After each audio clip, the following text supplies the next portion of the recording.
Hello hello! Voici une dernière vidéo pour conclure notre série sur le processus d'achat immobilier afin de regarder un peu comment gérer sa dette hypothécaire après l'achat. Et oui, car il est connu qu'en Suisse, il faudrait garder sa dette hypothécaire sans la rembourser afin de toujours pouvoir la déduire de sa fortune imposable. Mais est-ce toujours vrai? Est-ce vraiment la meilleure solution financièrement? Eh bien, nous allons décortiquer un peu tout ça. Avant d'entrer dans le vif du sujet, il faut au préalable bien comprendre comment fonctionnent les hypothèques et pour ça, je vous mets différents articles en description, mais aussi comment fonctionnent les impôts. Vous pouvez retrouver ici toutes nos vidéos sur le sujet. Alors, pour cette vidéo, nous allons prendre un exemple fil rouge afin de pouvoir tout d'abord analyser avec des vrais chiffres ce qu'il va se passer d'abord si on décide de rembourser une partie de notre hypothèque et dans un deuxième temps, on se penchera sur un scénario où l'on décide de ne pas la rembourser. Évidemment, on comparera les deux situations pour conclure. Et on se penchera aussi sur un peu de théorie financière et des astuces pour optimiser ses investissements. Alors c'est parti!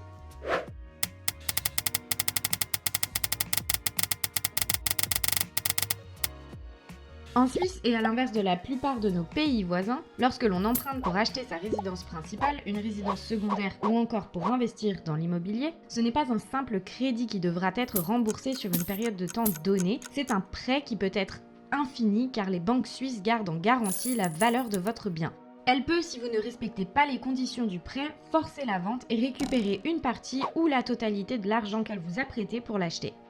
Les normes en vigueur éditées par l'organisme de surveillance des marchés suisses, il s'agit donc de la FINMA, obligent les propriétaires à rembourser une partie de leur dette. Elle ne doit pas dépasser 2/3 du prix du bien après 15 ans. Autrement dit, après 15 ans, vous pouvez, si vous le souhaitez, ne plus jamais rembourser votre prêt et posséder réellement qu'un tiers de votre bien immobilier. Bien entendu, vous payerez toujours que les intérêts hypothécaires mensuellement. Mais à quoi bon faire ça ? Eh bien, c'est là que cette vidéo est intéressante. En gardant une dette élevée, nous allons considérablement baisser notre fortune imposable et continuer à payer des intérêts hypothécaires qui, eux, sont déductibles de l'impôt sur le revenu. Donc concrètement, le fait d'être endetté permet d'économiser en impôts et plus vous allez rembourser votre dette, plus vos impôts vont grandir à nouveau. Mais ici, il faut bien prendre en compte que même si les intérêts sont déductibles, ils doivent tout de même être payés. Cela peut paraître assez basique, mais je peux vous assurer que beaucoup n'y pensent pas. Donc finalement, notre réelle question ici, c'est vaut-il mieux payer des intérêts hypothécaires et réduire sa charge fiscale ou ne pas payer d'intérêts hypothécaires et augmenter ses impôts? À ce stade, pour pouvoir aller plus loin dans le raisonnement et ne perdre personne en route, on va détailler un peu notre fameux exemple. Alors, je suis mariée avec Noé comme vous le savez et nous gagnons ensemble 162 000 francs net pour notre ménage. Nous avons acheté un bien immobilier dans la commune de Chardonne, dans le canton de Vaud, pour la somme de 1 300 000 francs, faisant 150 mètres carrés. Alors, comme c'est pour l'exemple, on ne l'a pas vraiment acheté, mais c'est un réel bien en vente actuellement dont les infos sont tout à fait correctes et qui nous ont été gentiment partagées par BLD Immobilier pour notre exemple. Alors un grand merci et s'il vous intéresse, vous pouvez retrouver les infos de contact en description pour ce bien. Revenons à nos chiffres, l'estimation fiscale pour le bien se monte à 1 036 000 francs. La dette hypothécaire contractée est de 866 580 francs avec un taux d'intérêt annuel de 2%, ce qui donne un montant à payer de 17 330 francs d'intérêt par an. Notre apport pour le bien, donc nos fonds propres, sont de 433 334 francs exactement. Nous avons encore un compte en banque sur lequel nous avons 100 000 francs. Et après toutes nos déductions fiscales, nous avons un impôt annuel de 28 729 francs. Maintenant que nous avons le détail des chiffres, jetons un œil à nos scénarios. Prenons notre premier cas, donc celui dans lequel nous décidons de rembourser notre dette hypothécaire. Comme nous avons 100 000 francs sur un compte en banque, nous décidons de l'utiliser pour rembourser une partie de la dette qu'il nous reste. Cela nous donne une dette restante de 766 580 francs. Et nos fonds propres, correspondant à notre apport dans le bien, augmentent donc de 100 000 francs et valent maintenant 533 334 francs. Nos intérêts vont également diminuer à 15 332 francs par an. Et bien sûr, notre compte en banque sera donc ensuite à zéro. En prenant ces 100 000 francs et en les donnant à la banque, on va par conséquent modifier nos impôts sur le revenu et sur la fortune.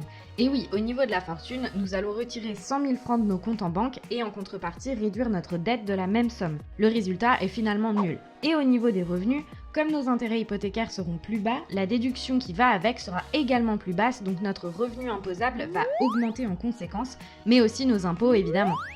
Nos impôts passeront donc de 28 729 francs à 29 486 francs, soit une différence de 757 francs d'impôts sur l'année. Donc concrètement, dans les différences que l'on peut constater par rapport à la situation où l'on n'aurait pas remboursé une partie de notre dette, on aurait payé 15 332 francs d'intérêt, soit 1998 francs de moins que précédemment. Et au final, on peut voir que la différence est en faveur du remboursement, puisqu'au total, on aurait économisé 1241 francs.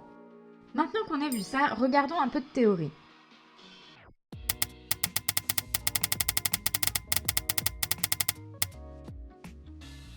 De nouveau, cela paraît simple de savoir quoi faire si l'on regarde les chiffres précédents. Rembourser son crédit immobilier semble plus intéressant que de chercher à le garder haut et maximiser ses déductions fiscales. Mais, car il y a toujours un mais, ici nous pouvons voir que sur 100 000 francs remboursés, nous gagnons 1241 francs chaque année et sur ça nous n'avons plus de doute. En revanche, ces 100 000 francs que nous avons gentiment donnés à notre banquier auraient pu être investis dans d'autres projets, comme l'achat d'un appartement de rendement, on aurait pu l'investir dans des produits financiers tels que des ETF, des actions, des fonds de placement, etc. On aurait pu rembourser d'autres dettes plus coûteuses ou encore même racheter des années de cotisation dans son deuxième pilier.